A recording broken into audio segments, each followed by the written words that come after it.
consommation féminine d'alcool ne cesse de s'accroître, et cela dès l'adolescence.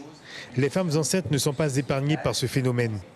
En Guyane, certaines méconnaissent les risques encourus pour le fœtus. L'alcool demeure un sujet tabou, selon l'association Acatige de Saint-Laurent-du-Maroni.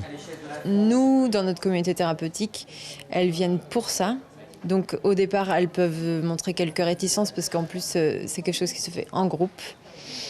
Mais après, elles se libèrent parce qu'on fait des entretiens individuels. Voilà, on les voit individuellement. Et donc du coup, elles arrivent plus facilement à parler, oui. Une enquête réalisée en 2018 révèle que 2% des femmes enceintes consomment de l'alcool chaque semaine. Cela peut déclencher des malformations organiques et plus de 40 pathologies, comme des difficultés d'apprentissage scolaire.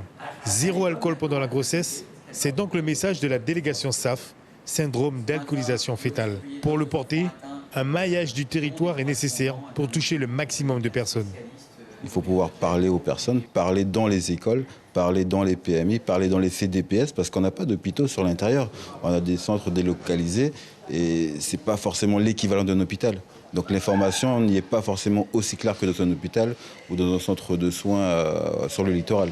Soutenue par son organisation nationale, la délégation SAF de Guyane a rencontré des professionnels du secteur pendant une semaine pour évoquer la problématique alcool et grossesse. Suivez l'info sur Guyana Première, télé, radio et Internet.